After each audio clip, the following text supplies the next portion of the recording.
Hello there, Drew Hanish, Whiskey Lauren. Time for another whiskey tasting. Doing a tasting of a Highland whiskey from Deanston, and I have done some tastings on two of their whiskeys already. This will be the third one. I have been to the distillery, and I will tell you, if you ever get to the distillery, make sure it's a cool place to go, because it's an old cotton mill that they've turned into a distillery. It's got a big water wheel. You get to see the water wheel, all that sort of stuff. You get to see casks from some of their other distilleries in there. I was walking by Tobermory, and Burn Stewart is the company, and Bunnahabhain. I was seeing both of their barrels while I was there.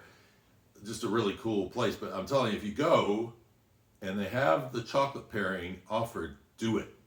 It doesn't cost much more. And I got to taste, I think, 5 whiskeys on my trip there. I don't know if they're still doing it the same way, but I was impressed by it. It was great. It was a wonderful experience. And I was the only one on it, on that part of the tour, which I'm like, wow, people are missing out on this. So this is the virgin oak version of Deanston. It does not have an age statement on it. What's interesting about this whiskey is that it is the same color as the 12-year. However, and this is non-age stated, but that is age stated. The difference between the two is that this, even though it's younger, has been spending some time in a virgin oak barrel coming from a unnamed cooperage in the United States in Kentucky, but they say family, so I am going to assume that they are talking about the Kelvin cooperage, where they got the barrels made for this. So I'm going to jump in, do a tasting in a moment. But first, I saw somebody list this as a Speyside whiskey. It is a Highland whiskey. It's not really close to Speyside. In fact, it's down the mountain. It's not very far from Stirling, so you haven't even really started your drive up into the Cairngorm Mountains yet. And it is on along the river there, and if you walk along the river like I did, you'll end up at Doune Castle, which is where they filmed a couple of different things. Outlander, the series, has been filmed there, as has Monty Python and the Holy Grail.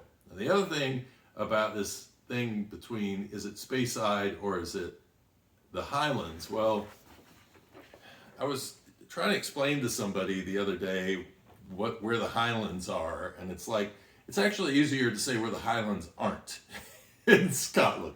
You got Islay, okay, that's a region. Campbelltown, that's a region. Speyside actually fills up about that much of that region. It actually follows the Spey River. That's where it gets its name from. And then the lowlands are down here.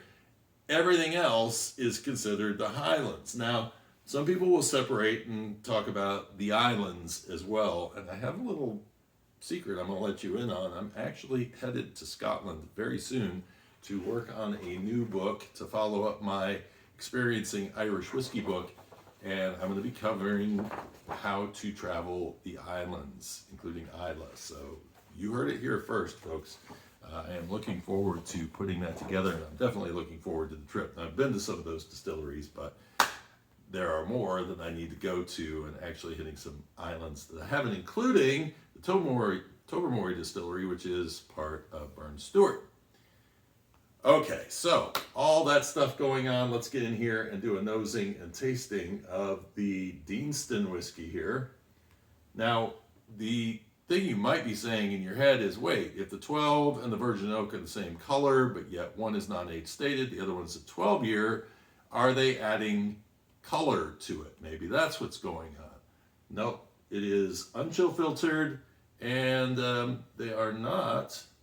Now that I look at this, I don't see the words no color, but again, I'm caught off by seeing the other part first. No, it's my understanding there's no color in that whiskey. So let's do nosing and tasting. Now, on this whiskey, what's fun about this is that it has a slight bit of a smoky character to it, but I think the smoke is actually more coming from that charred oak barrel. Because what they're doing is they're basically taking whiskey that's been aging in ex-bourbon casks, so doing some light aging, and then throwing them into these virgin oak casks. And when they do that, It's kind of dangerous because you could quickly turn a whiskey by putting it in that fresh barrel. I have watched and seen whiskeys that have been in these big 52, 53 gallon barrels that really the brand new make hadn't been in there very long, and it's already got a decent amount of color just after a few days. So it's something you definitely got to watch out for. The other thing you got to watch out for is that it adds too much impact to your Scotch. You don't want to turn your Scotch into a bourbon. I'm sure there's some bourbon people who would say, no, I do want you to turn your Scotch into a bourbon. But, I mean, there is that danger of getting it a little bit too sweet, too vanilla, too caramel, and maybe a little bit too oaky. But this seems to have a really nice balance of whatever that Deanston character is, which to me has a lot of those like green apple notes in it, and kind of a floral honey kind of note that you're going to pull in, and some complexity. I would say this one's probably not as complex as the 12 is, but where the vanilla and caramel are elevated in this a bit, and that nice interesting smoke note comes in, it's just a nice balance with the traditional Deanston notes. Cheers.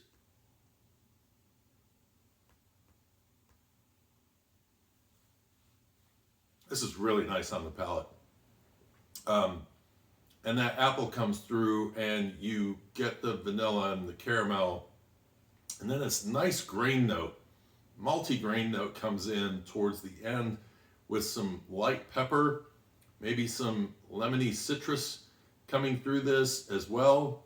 The grain is what lays on your palate at the end of this, but the mouthfeel on this, it's not a heavy mouthfeel, it's not a milky mouthfeel, but it's just really pleasant. It's hard to describe how it fits in that, but maybe it's that time in the newer barrel that's adding that body to it. There's a little melon in this also. I'm going to get myself in trouble because I said that this wasn't as complex, but it is really, really interesting. And, you know, the other thing I read about this is a whiskey that you don't just open it and drink it and judge it then. This one opens up as it goes. So it's going to be fun watching this develop. At some point, because I have organic still, the 14-year, and I still have the 12-year, I will likely do a tasting of these in one of my matchup Mondays to see what the difference is, see how much that cask is really playing a part in this. It's really, really nice.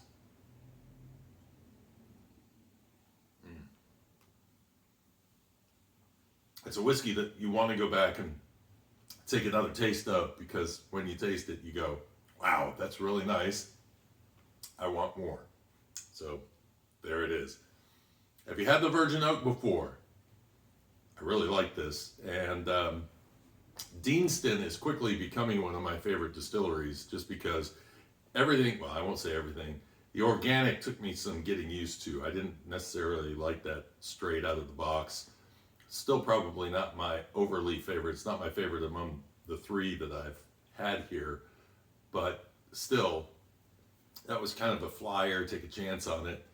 The distillate in these is just really good and shines through with some nice characteristics to it. So, what do you think of Deanston? Give me your thoughts below. Give me a thumbs up if you enjoyed the video. Subscribe if you'd like to watch more of these. Don't forget, next week I've got part 2 of my Richard Patterson interview, by the way. Sorry to just cut it off like I did at the end of that thing, but I had to because I basically spent all day up working in the studio trying to cut the echo out of that so that you guys could listen to it without being overly annoyed. And so I had to manually do a lot of different stuff on that to get that to work, but very happy I did because I love that interview and I hope you guys get a chance to watch it. Until next time, cheers and Slainte.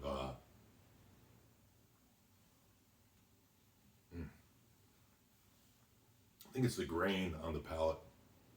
that's coming in with the body. It's just mentally giving me this feeling of a different mouthfeel.